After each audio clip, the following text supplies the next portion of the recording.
Alright, I'm gonna try to go over the update 33.2 beta changes for PvMP, and more specifically all the buffs and changes to all the monster classes.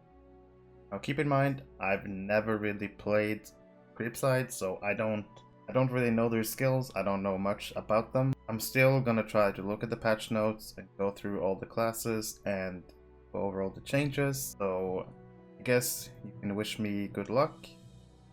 Starting out, all of the monster classes get plus 25% base health. These buffs are to get monster players in line with the 3 players getting the legendary items update up to 480. All the classes get plus 25% health. For damage, Reaver gets a plus 5% base melee damage. Defiler gets plus 5 base melee damage and also plus 5 base magic damage. Blackarrow gets plus 5 base melee and range damage. Warleader gets plus 10 base melee damage and plus 10% base tactical damage. Stalker gets plus 5% base melee damage and also plus 15% base tactical damage. And Weaver gets plus 5 base melee damage. Timeout has been changed. It now removes up to 3 effects, and instead of reducing power, reduces both outgoing and incoming damage. The trait Enhanced Skill Jagged Cut will also now slightly increase the lacerate and mutilation bleed damage. A new trait, Double-Edged Blades, gives sudden strikes, ravage, devastating strikes, 15% chance for each strike. Tear this buff up. This effect is a corruption and can tear up 5 times, which would increase your skill damage by 40%, but you also take 10% more incoming damage. Resilience now provides a 10-second immunity to roots and slows on a 40-second cooldown and breaks all AC. The trait Enhanced Skill Resilience increases this duration to 15 seconds. Blinding Dust now gives a 40% miss chance on up to 4 targets, and the duration is 30 seconds with a 15-second cooldown. And this skill will still be classified as a wound skill. Sundering Blow now reduces the armor value of the target by 168k, 1 minute. The Thresh Wound has had its damage increased on the bleed. Now Blade Toss, I'm a bit unsure. It says in the patch notes that it reduces the run speed by 20% for 15 seconds, but right here it says 5 seconds. I would think it will be 15 seconds, so it's probably just a bug on beta.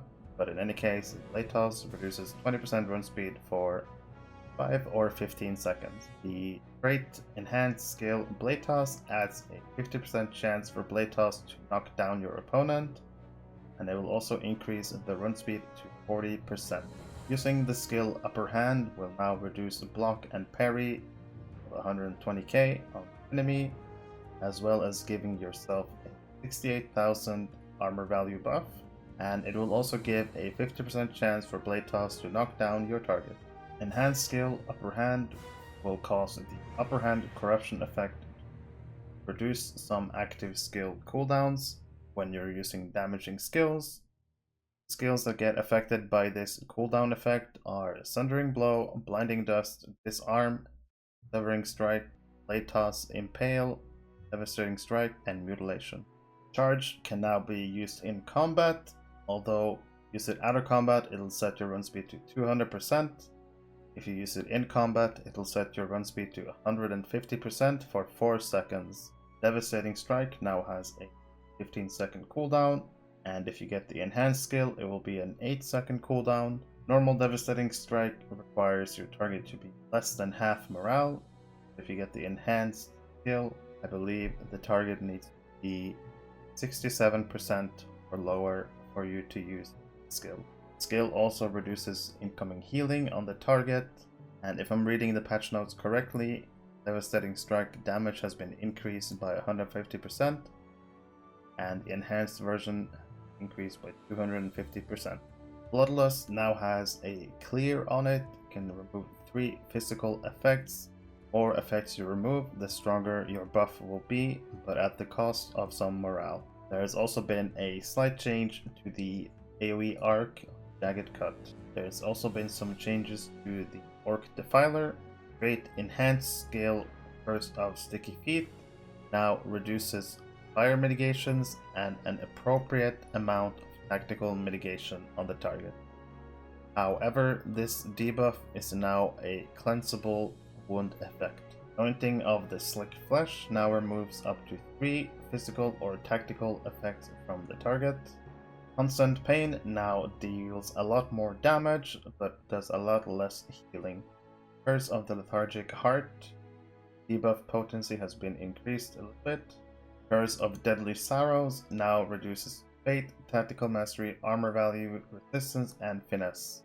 Curse of the Melancholic Heart reduces 50% outgoing healing, up from 25%. Huigorn now increases all skill inductions by 100%, up from 20%, but is now a cleansable wound effect. There's been some improvements to Plague of Flies. Regular Plague of Flies now lasts 10 seconds and deals much less damage, but has more morale and significantly increased evade chance. When you trade the enhanced skill Plague of Flies, it now lasts for 20 seconds, but that's down from 30, but it has a much greater miss chance debuff, more morale, and even greater evade chance. Efflorescence induction has been increased from 1 second to 2 seconds. The morale cost of Fell Sacrifice has been increased to 2% of max morale. Board skills base induction has been increased to 2.5 seconds. We have a brand new stance for Defiler called the Curse Shouter stance. And as you can see, this is basically a DPS stance. You get minus 50% healing, plus 30% skill damage, plus 20% damage over time, and board inductions are shortened by 1 second. This is a brand new stance you can toggle, and other things that happens when you toggle this: Efflorescence gets disabled, so that's just boom, gone. And these 3 skills, Fungal Bloom, Hell Restoration, and Fungal Spores, gets altered. Fungal Bloom gets altered that the healing is much less and the cooldown is longer on the skill, but you do get a 30-second plus 10% damage over time potency buff on yourself. Hell Restoration changes into Doom of the North. Doom of the North is frost damage and applies a debuff for 5 seconds. If it goes off without being cleansed, it deals a lot of damage. If they clear the effect, it deals a lot less damage. But it basically is a frost damage DPS skill. Fungal Spores changes into Stinging Spores and basically becomes a DPS skill, dealing acid damage and putting a damage over time effect that stacks 3 times on the same target.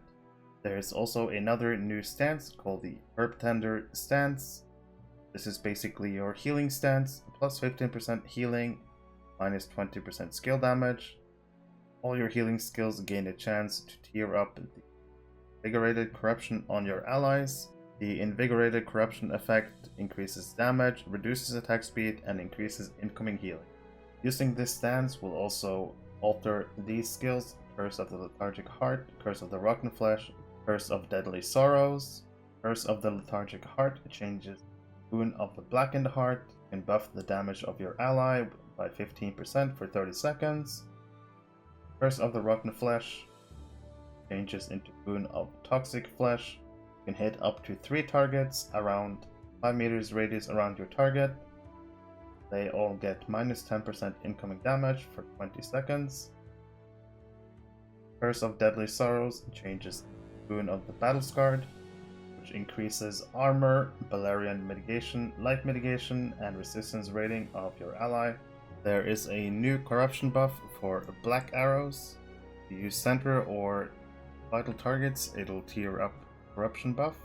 Just gonna Toggle Center, which is once again a channeled skill. It tears up stand tall every 1.5 seconds while channeling. See this? Keep in mind, it's a corruption buff. Creeps can move this with their corruption removals.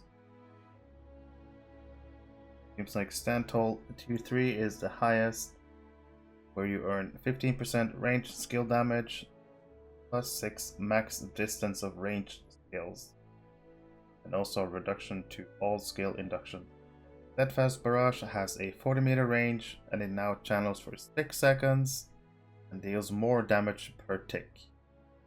Cooldown is now 20 seconds, and if you use the trait Enhanced Skill Steadfast Barrage, you can use Steadfast Barrage on the move, but it decreases the movement speed for the duration of the skill.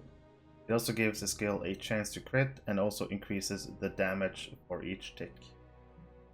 There's also been some changes to the Warleader. Command Post now increases all masteries by 25%.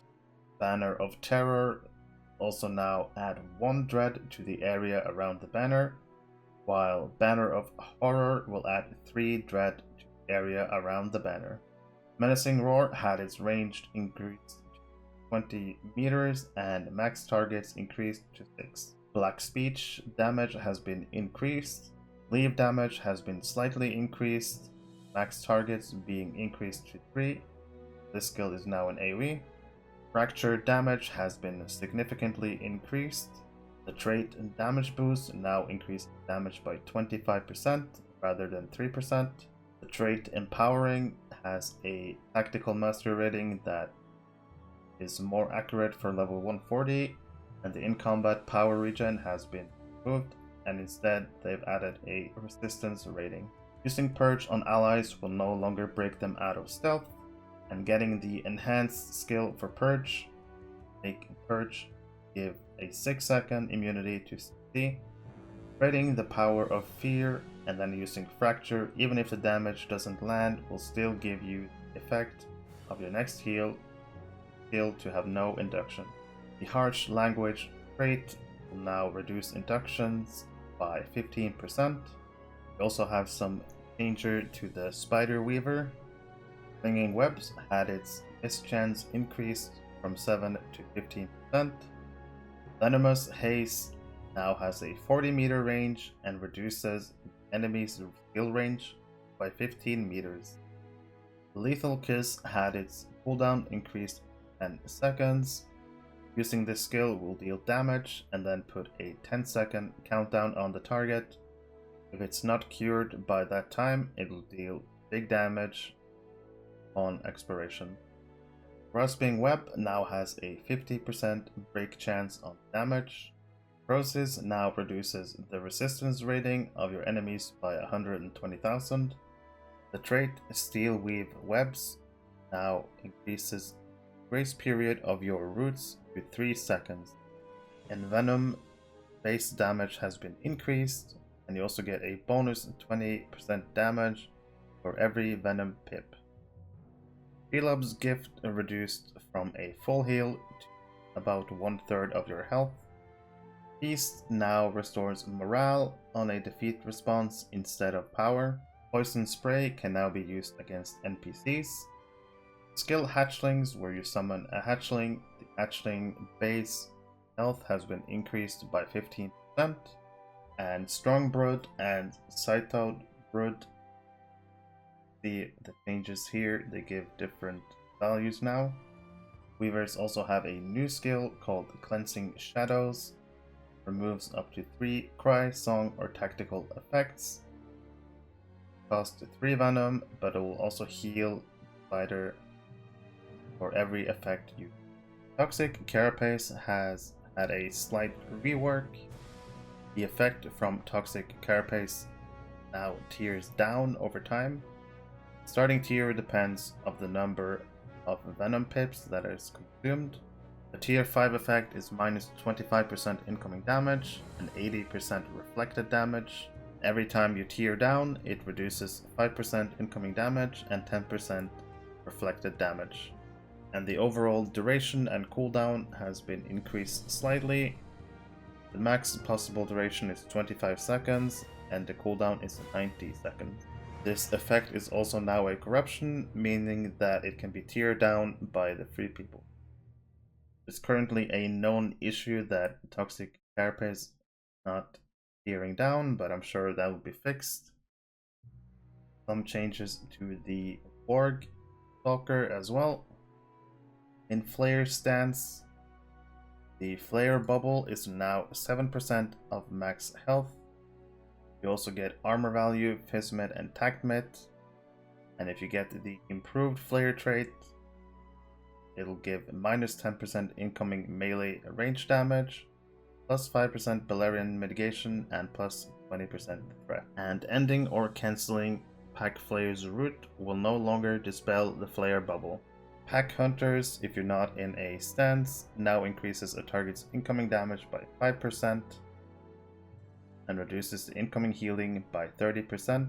Shadow Pack now reduces incoming healing modifier by 25% and 10% when they leave the debuff area. If you trait the enhanced skill Rallying Howl, the damage buff will last for 25 seconds rather than 15. Baseline Stealth no longer reduces movement speed, but the base stealth level has been decreased by 3. Enhanced skill Stealth, if you trait this, will increase the stealth level by 7. You'll leave plus 5% stealth movement speed and 10% chance to critical when attacking from stealth. Bestial Claws damage has been slightly reduced.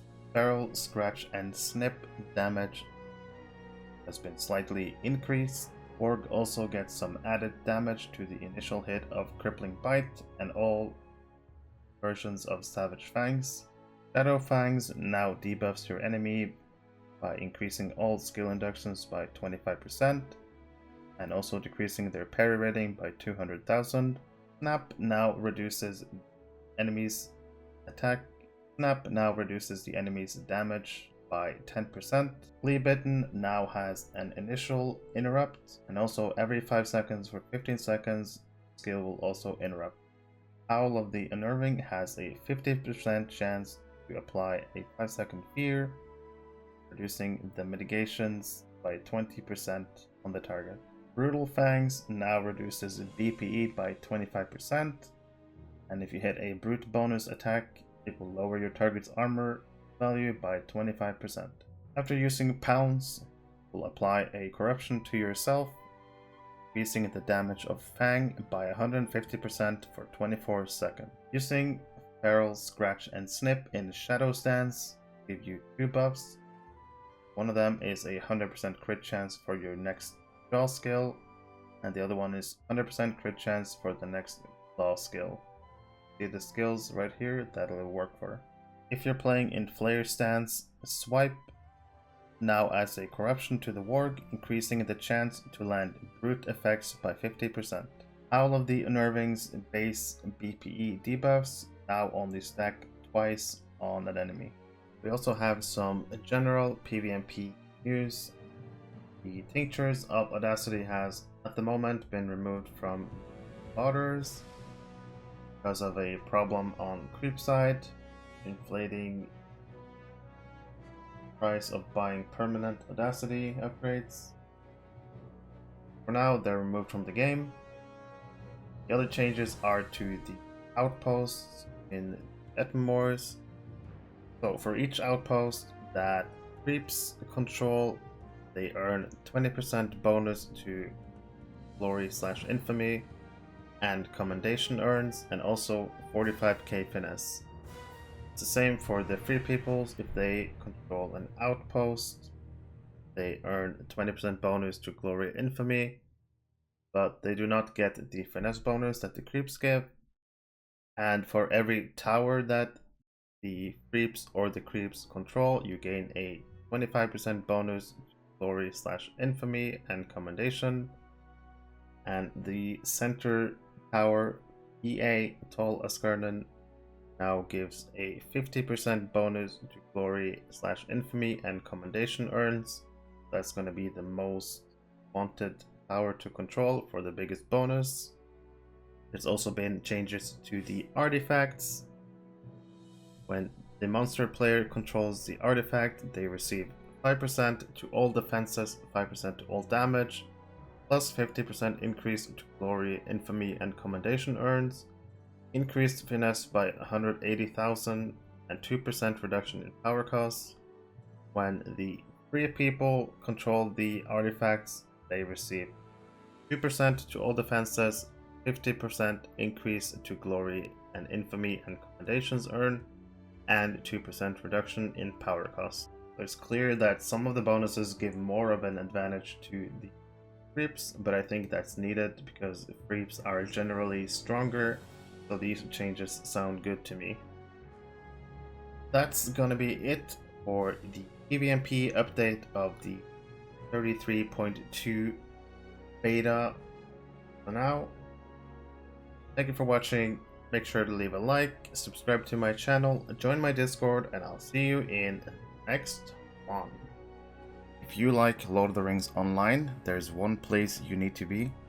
In every video that I post, you can go down to the description and join my Discord server. This will take you to the Ghynverse, a Discord server specifically made for Lord of the Rings Online. Here you will have monthly giveaways where people can enter and win LOTRO point codes. You'll also see whenever I post a new video, as well as stream. There are discussion channels for every class, for PvP, whatever you want from LOTRO. And there's also a best in slot section where you can find screenshots of everything you need in the game, every new gear that comes out, everything you need, pretty much all the best items you can find here. And all the way at the bottom is my video archive. You can find all my old videos. But if you're a fan of Lord of the Rings Online, if you're a new player, if you're an experienced player, this is a good place to discuss and learn about the game.